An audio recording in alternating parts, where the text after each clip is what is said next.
But to start, here's the big story of the week, and that's the alleged, because I don't know, a homicide of 2 police officers and the shooting of a third one at a rural property in Porepunkah in the Victorian Alps.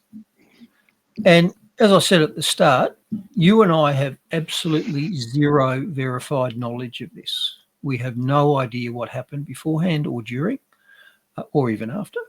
And all we have to go on is what we've been told.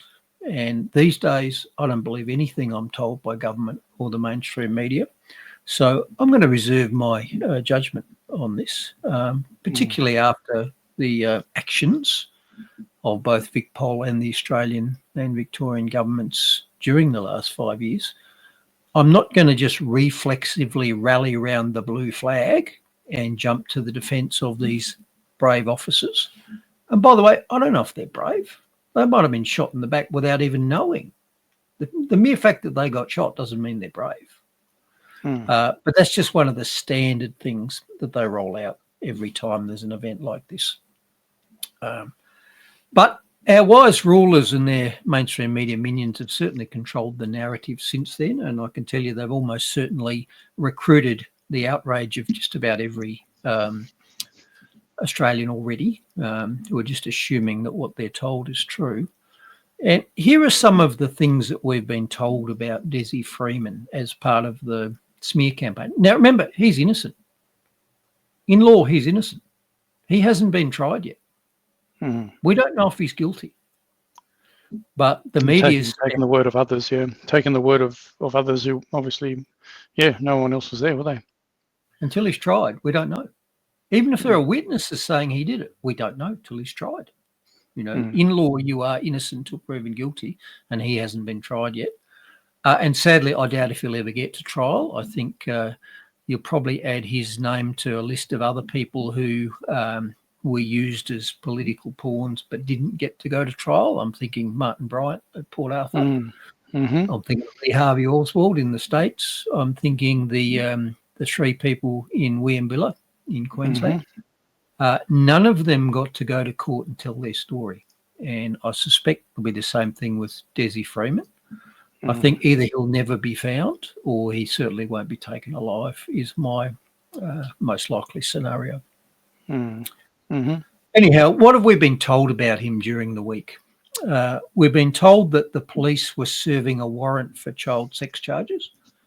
And we've discussed this before, and it's sad these days that the government has learned that you can instantly remove 90% of anybody's reporters and friends by alleging some sort of child sex charges. I'm thinking Cardinal Pell, who was subsequently proven innocent. I'm thinking Alan Jones, in Sydney. So that is a charge that just sticks instantly. People assume it's true, or in the very least, they utterly distance themselves. So they've rolled that out against him. And again, if it's a warrant, he's innocent till he's been to court. So anyway, they threw that at him. They told us he was a self-declared sovereign citizen. Now, Rukshan Fernando interviewed a long associate of his who said that's not true. He wouldn't describe himself as a sovereign citizen. If nothing else, he understands that sovereigns are above the law and citizens are under the sovereigns. So the very word or the very phrase is what's called an oxymoron. It's like saying terribly nice. The two words cannot be put together. So we're told that's what he is. And this is all part of the smear. It's almost like in the old days, if you said anything against the government, you were treasonous, you're a traitor. Well, that's really what a sovereign citizen is. You're a treasonous person. How dare you go against the divine right of the government? What else do they tell us about him? They said he had motion-activated sensor boxes at his gate. I mean, what sort of lunatic is this? Are these laser cannons? What was this? Or is it like my gate where I've got a infrared beam that crosses it? So if anybody drives down the gate, a chime goes off. Is that what he had? We're told he was a swamp monster. Mind you, the high country in Victoria is not particularly swampy. Mm.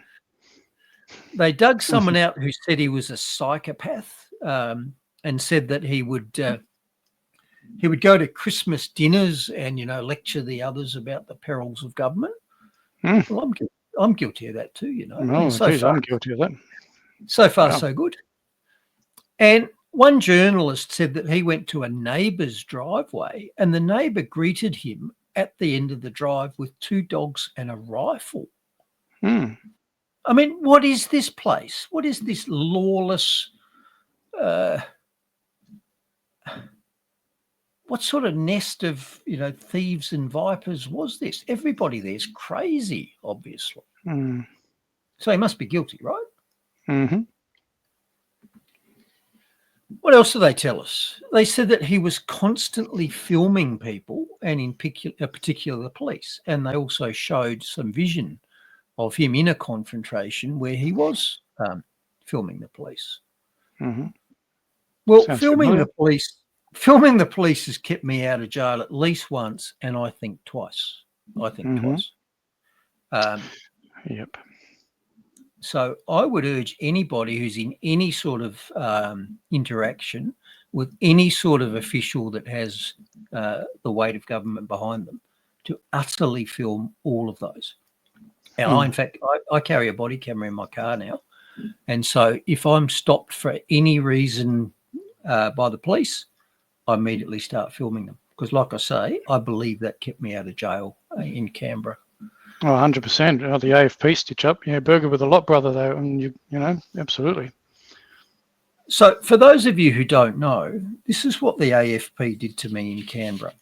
And this is Senior Constable War, who stopped me at a roadblock after a road worker had run up to the front of my stationary vehicle and punched it hard enough to leave a dent in the bonnet. And this evidence was all tendered in court and was accepted by the judge, and I was found not guilty. So this isn't just my opinion.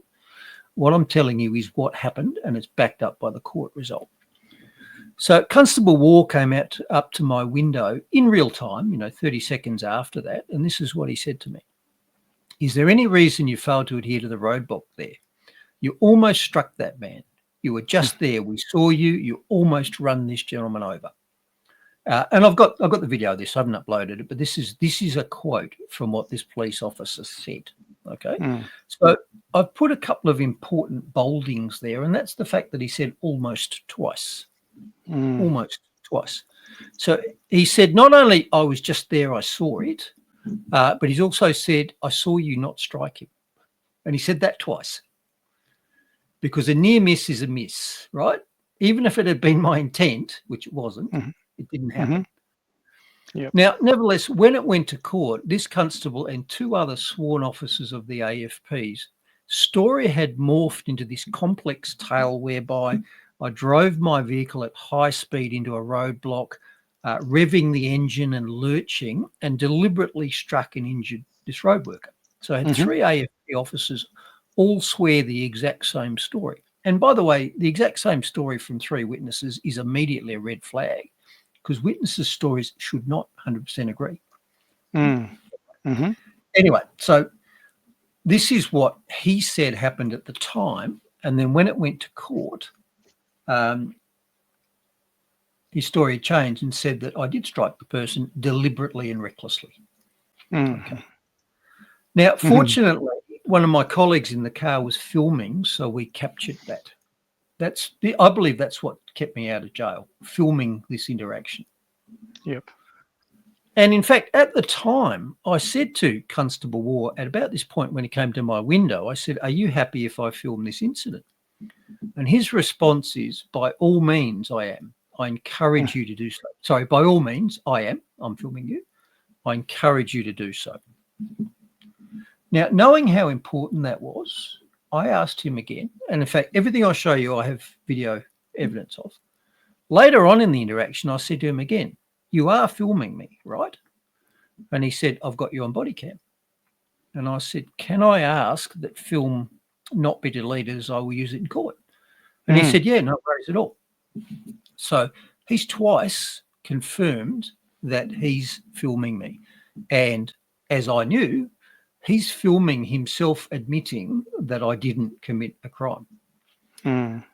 Now, when we got to court, fortunately, I had my own film, which was taken by my fellow protesters in the car. But when we got to court, we asked him, we said, can we see what was on your body camera? And remember, he's twice said, yes, I'm filming, and he's agreed to keep it. He shouldn't have to agree to keep it. You know, I was charged with a crime. They tried to put me in jail for 10 years. That's what the potential penalty was here. I had very serious assault charges levelled against me. So assault with a weapon, the vehicle, aggravated by the fact that it was a vulnerable road user. So they were trying to put me in jail for 10 years. They've agreed to keep the evidence that would exonerate me, their body cam.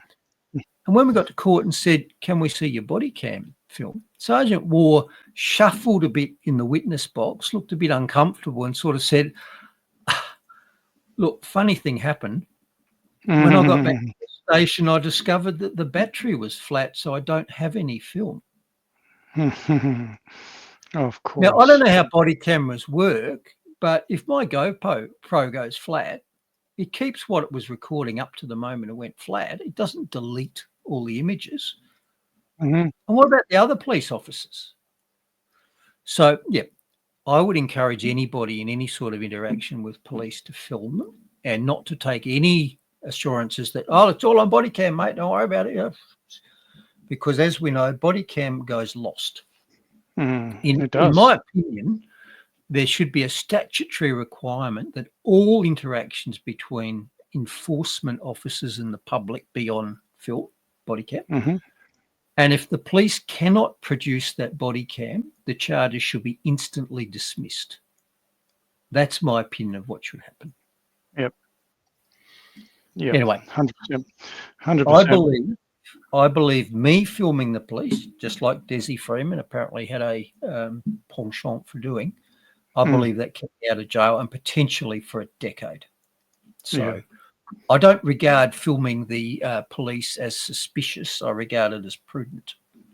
Well, it's really important these days. I mean, if it's taught us a lot, hasn't it, about you know, about what to expect. Your situation in particular. I mean, you know, many people know that I covered that. So your situation in particular. Is there any reason you failed to adhere to the roadblock there from this gentleman? Yeah, because I had a green arrow. The gentleman's blocking traffic here. He was standing there and you almost struck him. We were just there, we saw you. You almost run this gentleman over. He was standing there and you almost struck him. We were just there, we saw you. You almost run this gentleman over. Correct, yes. ACT Police, and there's my badge number. You can quite clearly see. Thank you. Are you happy if I film this interaction for my... By all means, I am. So I encourage you to do so. What can I do for you, Constable? No, are you filming me? You're filming me, right? I've got body work. Can I ask you that film not to delete it because I use it before? Yeah. Thank you.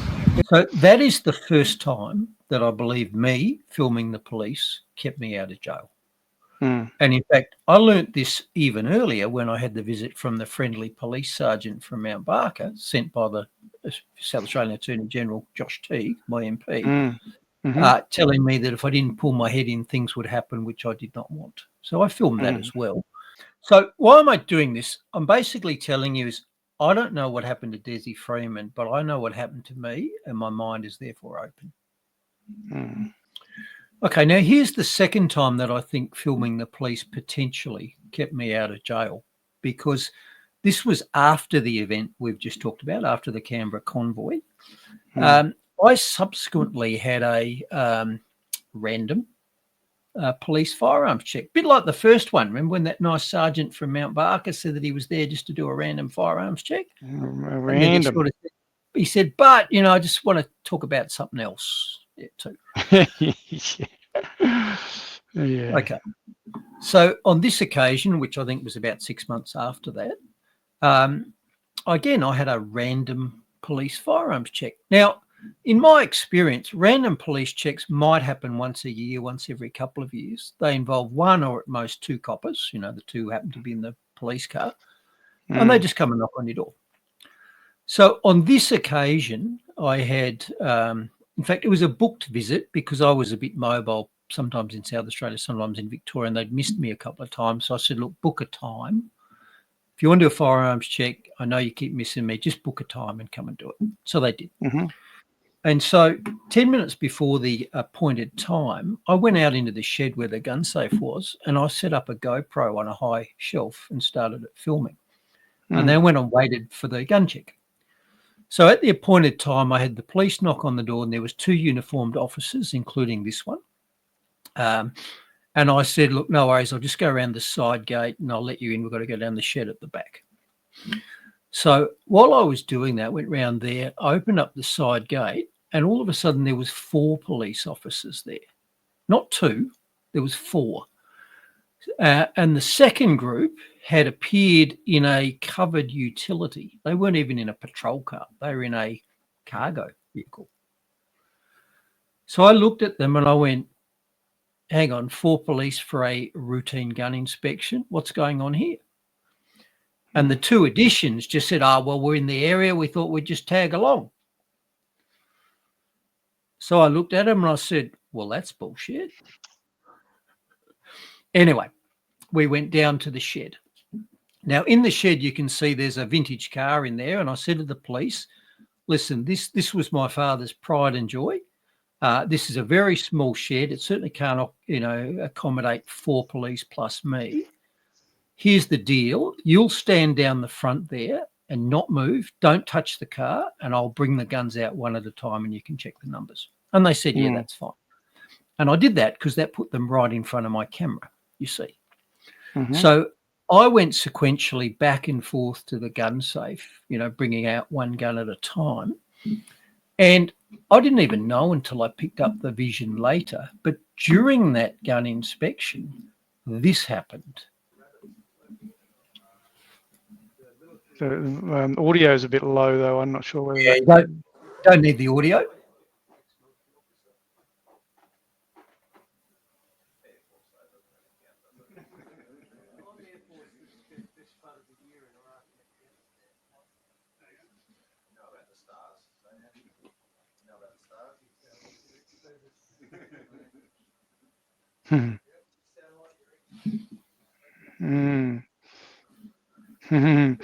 So yeah, he was telling his mates that he's identified a camera. So if you didn't have that camera, are you saying that things could have been a little bit different? Obviously you can't. Well, here's my question. Okay, so I have security watching my gun safe. That is a very prudent thing to do. Okay.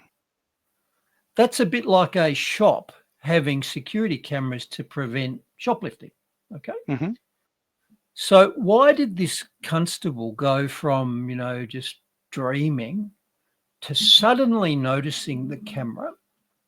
And when he noticed the camera, he stopped, he froze, he opened his mouth and sucked in a breath of air. He went, I call it the shoplifter look. This is what a shoplifter looks like when they've been caught in the act of doing something criminal. Okay, so he did that. Then after a few seconds, he looked right at it and he looked irritated. So first he went, crap, I'm busted. Then he went, shit, that means.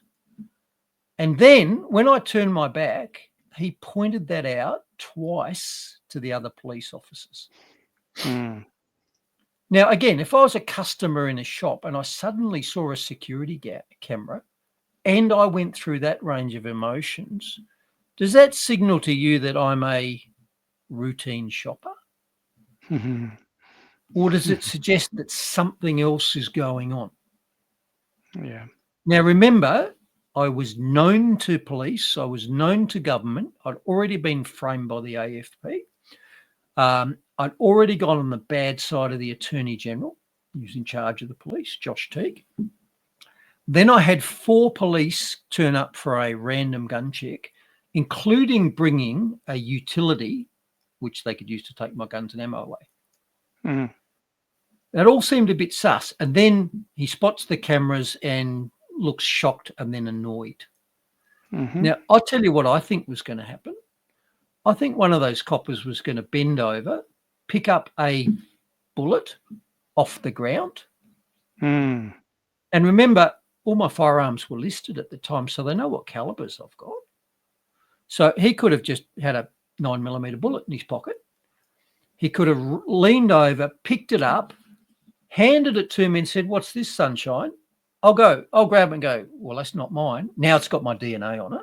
Mm-hmm. Mm-hmm. And then all of a sudden it's, "Well, you've got unsecured ammunition, sunshine. We'll take all your guns now." That's what I think they were going to do to me. Mm. So again, I think I could well have been in serious trouble there, but for the fact that I was filming what was going on.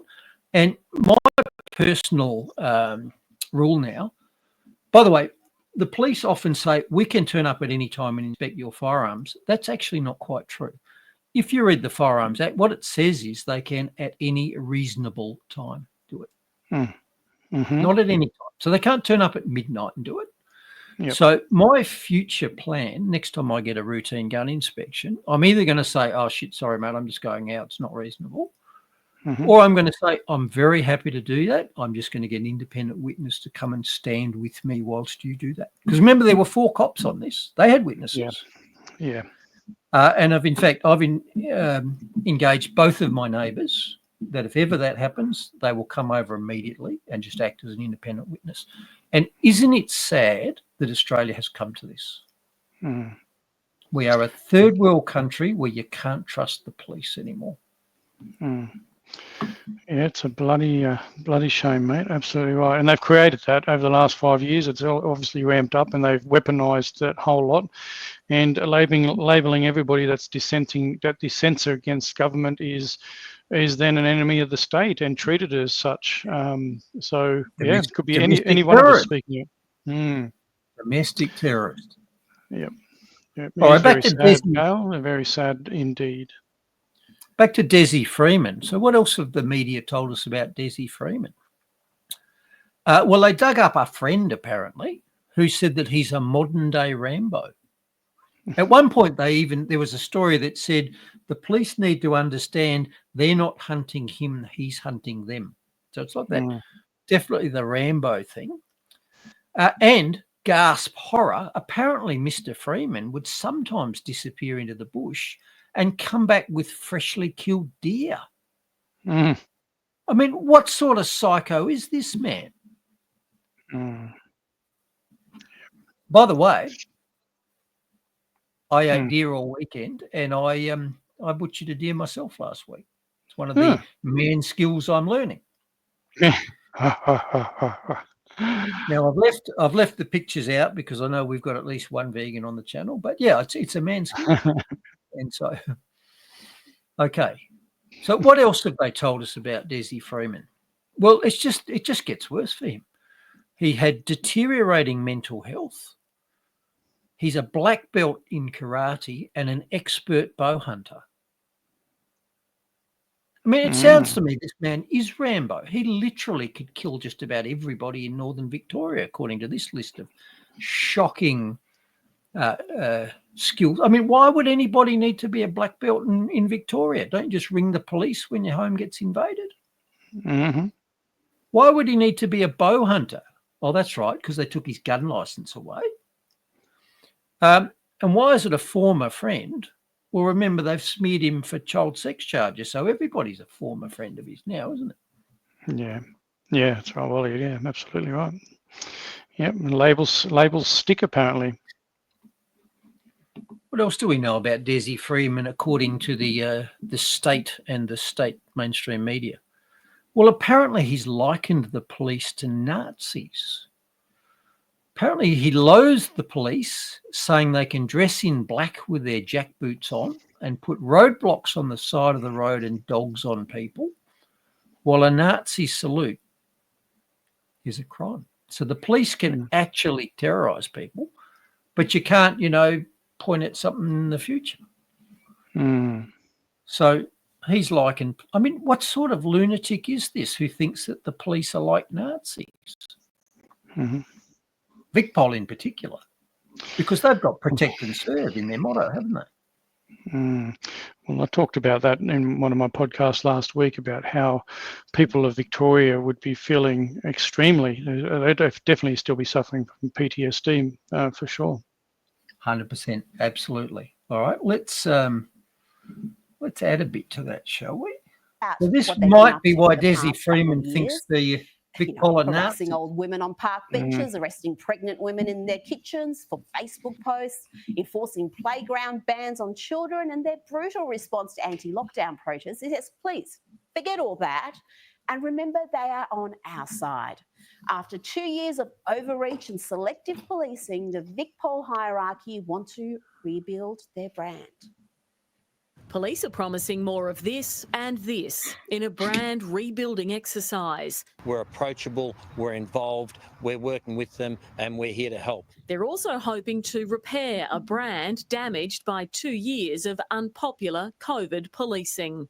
We know we've had to perform duties and engage with people, and it might not have been what they would have expected in the first instance because of the COVID environment we're in. No, Commissioner, you didn't have to do any of the insanely illiberal and often downright brutal enforcement that you and your members of your command enthusiastically embrace. You didn't have to allow the police force to become politicised. You didn't have to stand with bureaucrats banning children from playgrounds. You know, want to build trust with the Victorian public? I can't imagine why. Excuse me, what on earth? Just put your phone down. Can you like record to- this? I'm in my pajamas. What's I had this? an ultrasound in an hour. Yeah, she's pregnant. What the are you doing? What the are you doing?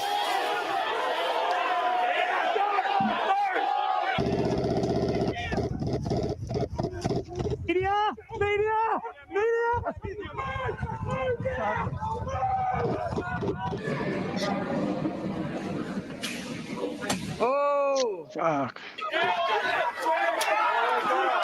Throwing stuff now, and okay, they're shooting. They're now shooting. We have seen Victoria Police behave abhorrently. We had officers in full riot gear even terrorising fruit and vegetable shoppers at Victoria Market. Again, the heavy-handed response to an anti-lockdown protest was in stark contrast to the force's attitude to a mass BLM march during lockdown. For BLM, there was restraint, no mass arrests or fines. But for those questioning why their kids' schools were closed and their livelihoods were being destroyed, they copped this.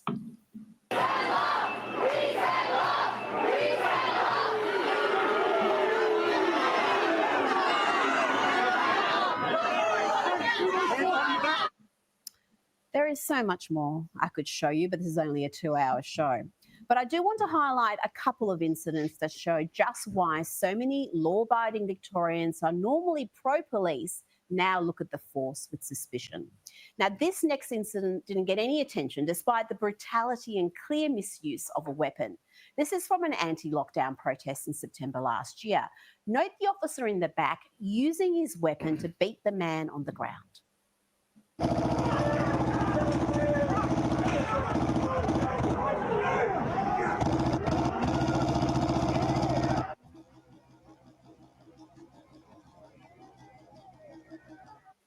No consequences, no repercussions for that. And then there was this brutality on the same day that police in full riot gear descended on the fruit and vegetable aisles of Victoria Market.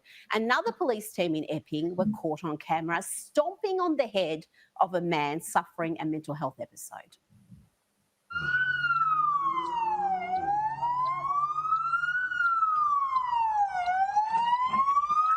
Are you kidding me? Are you kidding me? Are you kidding me? Now, that poor victim ended up in an induced coma, and the incident was investigated. But guess what? You'll be happy to learn that the watchdog found that Victoria Police acted lawfully when head stomping a mentally ill man during arrest. Yes, put that together with the Sluggate saga, the intimidation of Dan Andrews' critics, the politicisation of the police force and selective policing practices, the Lawyer X scandal that completely undermined the criminal justice system, and the failure to properly swear in more than 1,000 officers. then you can see why there may be a crisis in trust in law enforcement in Victoria. And a little cheap PR isn't going to fix that. Police Command needs a clean out, starting with Assistant Commissioner Luke Cornelius, who referred to anti-lockdown protesters as batshit crazy conspiracy theorists, but this was his attitude to BLM protesters.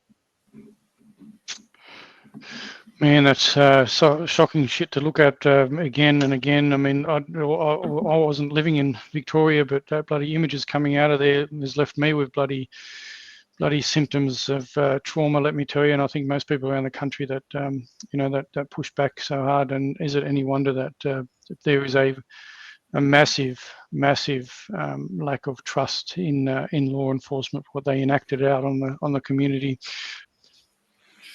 Now, one of the incidents there was a man being spear tackled in a train station where he was picked up from behind and head slammed into a hard surface. Now, if you do that in rugby, you get rubbed out for quite a few games because it's very dangerous. Well, this policeman did it on an unsuspecting member of the public and head slammed him into a hard surface. That is a potentially lethal event. The victim was apparently seriously injured and has since died. I believe he took his own life due to the trauma. But again, when his conduct was examined by the courts, guess what? Turned out he hadn't done anything wrong. Yeah, of course not. No, of course he didn't do anything wrong.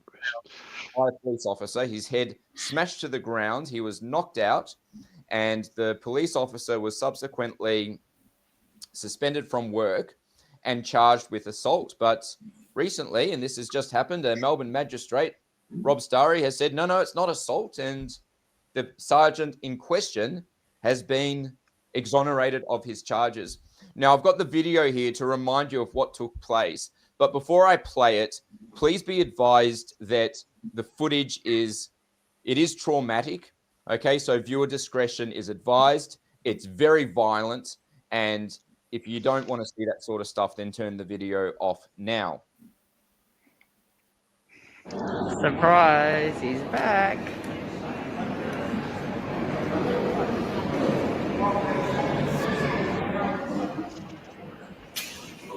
Oh! Freaking Right, hell, man. Victim right there, ladies and gentlemen. His name's Daniel Peterson English. So first of all, Daniel, if you're listening, my heart goes out to you. And I think I speak on behalf of so many people when I say that so many of us, we don't want to see our fellow Victorians getting assaulted by anyone. And just because somebody happens to wear a blue uniform, it does not give them the right to assault members of the public, even if by doing so, they are propelling the objectives of the state. So, Daniel, my heart goes out to you. Just a horrible miscarriage of justice. I hope that you're okay. And this is just typical of the state of play here in Victoria. Alrighty, So, as I said at the time, and this is a quote, I hope every police officer knows that they have made their jobs more difficult and more dangerous forever because of how they failed us during COVID. Mm-hmm. So that is setting the scene for the world that Dezi Freeman was likely living in. I haven't seen that reported in the media. All I've seen is that he was a lunatic Rambo with a black belt in bow hunting. Mm. And that the brave police, blah, blah, blah. Yeah. So. Yeah, very bloody sad. Yep. That's the backstory. And you know what, Vic Pol? Maybe what happened last week is a representation of exactly what I've just said. You now work in a much more dangerous world of your own making, and it will be ever thus. Yeah. Anyway, right on cue, what else did the mainstream media tell us? Well, they did the anti-gun story. So this in the Advertiser said, shock horror, can't believe it, what's gone wrong. Gun ownership in Australia is rising. And they told us that at the time of Port Arthur, and that's a whole other story, and there's a lot that stinks about that too. At the time of Port Arthur, there were 3.2 million guns in Australia, registered guns, and now there's 4 million. So what's that? 40 years later, that's skyrocketed up to 4 million. So they've said, and in fact, they used the word skyrocketed to 4 million. So they've said this is shocking. This is a 25% rise in gun ownership in Australia. Now, what they didn't tell you is that there's been a 56% rise in population over the time. So, in fact, if you divide the two together, at the time of Port Arthur, there was one registered gun per 5.5 citizens. And now there's one registered gun per 7 citizens. But the story they put out is, oh, my God, gun ownership is skyrocketing. And clearly it's in the context of, well, we can't have this, can we? We just can't have this. Of course not, Bruce. Now, that also conflicts with what they tell us, which is apparently Dezi Freeman used a homemade shotgun. Why did he have to do that? Well, because his guns had been seized and his firearms license had been taken away. So if that's true, then a homemade gun is not going to be on a register, and not having a license isn't going to change that. So how is tighter firearms registration going to do anything about this? And in fact, whilst we see almost every day there'll be some sort of bikie cigarette shooting, around a tobacconist in Sydney or Melbourne, I'm struggling to think of the last time that a criminal act was committed with a registered gun by a licensed firearm owner, because this isn't one of them. Yep. But that's their take on it. Their take on it is we've just got to take all the guns away. And I remind people, the US has a Second Amendment, the right for citizens to bear arms. And it's not about deer hunting. It was written after they'd just thrown off the shackles of tyranny, brackets the British, and they were writing the new rules for their new country to prevent the government ever getting that tyrannical again. That's why the US has a right for citizens to own firearms. It's to prevent these sorts of abuses by government. So guess what? Government doesn't want you able to prevent these sorts of abuses. And as RFK Jr., I think it was, said, there's no instance of mass disarmament of populations that has not been followed eventually by genocide. Disarmed the Jews. Stalin and Mao disarmed their citizens. So, yep. So that's the sort of backstory, I think, to the Dezi Freeman saga. And I have no idea what went on because we can't know. We weren't there, we don't know, and we can't trust what we're told. But it's shown what the police did to me, and I would have thought I was a pretty valuable compliant citizen. I just wonder what they did to Dezi Freeman before this to end up with him in this position, and what they've done to other people that may also end up with him in this position. Exactly. I wonder whether, rather than Dezi Freeman being a raving lunatic, whether he was in fact just the man who wanted to be left alone. I really do wonder that. Well, there's so many people that just want to be left alone and want to have as little government, and we've talked about it. You've talked about it when we first started talking about it. Yep, and the government just can't leave them alone. The most terrifying force of death comes from the hands of men who just wanted to be left alone. They try so very hard to mind their own business and provide for themselves and those they love. They resist every impulse to fight back, knowing the forced and permanent change of life that will come from it. They know that the moment they fight back, their lives as they have lived them are over.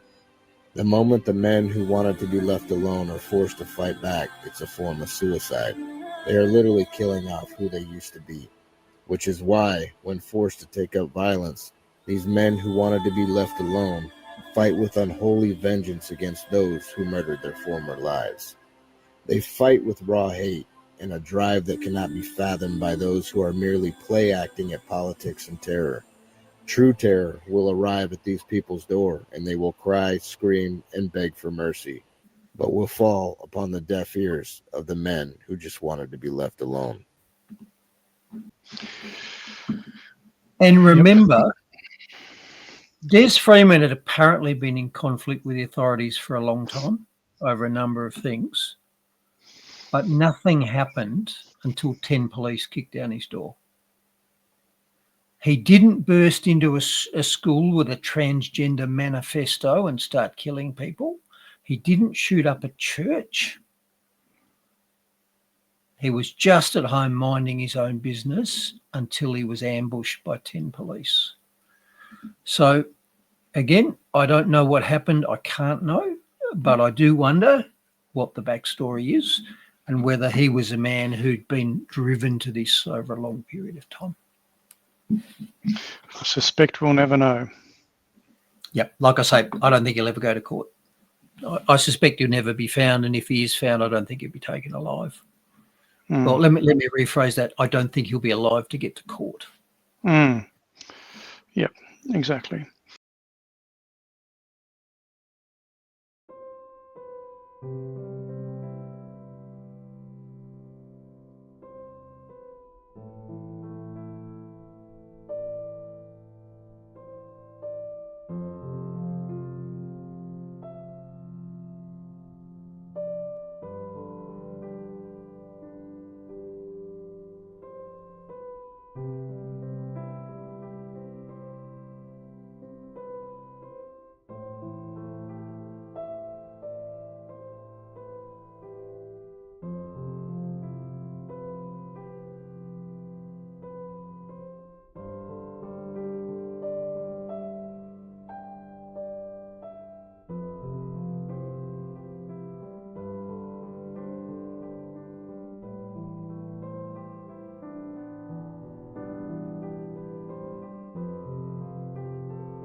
In a rescue chopper, they fly him out to save you from the road.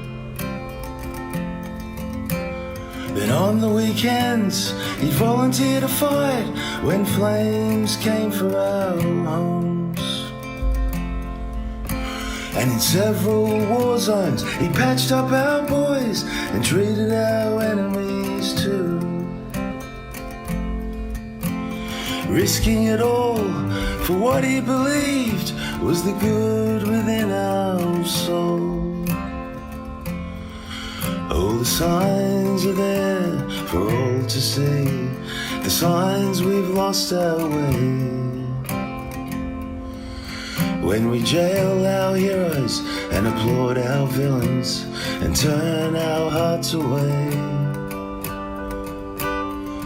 Like a silent choir, too scared to sing the anthem of a braver day. A song our children may never hear, the ballad of Dr. Bruce Paix.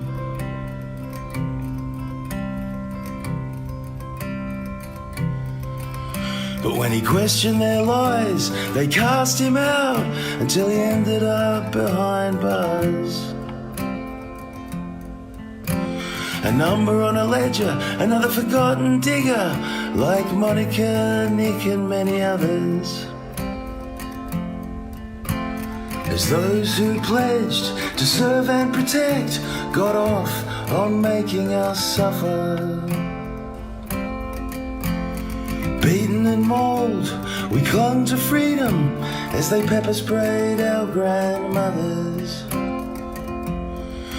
Oh, the signs are there for all to see, the signs we've lost our way.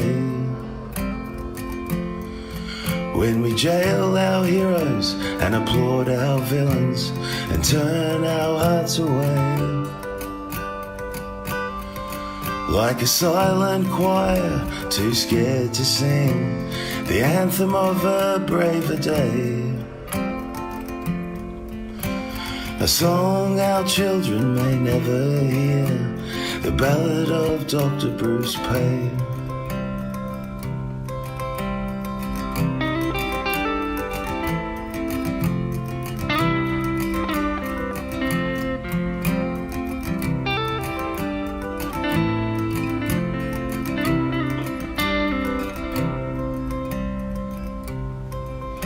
Now living on a farm, he tries to keep himself as his guest and host,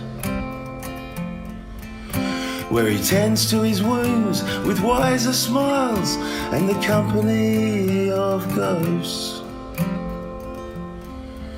But when a bushfire rose in the Grampians and threatened a nearby town, even though he'd been once told to leave, he volunteered and made his way down. Or in the fire truck, still reeking of jail, he was driven towards the flames. To fight again for that already burned, he was driven towards the flames. Oh, the signs are there for all to see, the signs we've lost our way. When we jail our heroes and applaud our villains and turn our hearts away. Like a silent choir, too scared to sing the anthem of a braver day. A song our children may never hear, the ballad of Dr. Bruce Paix.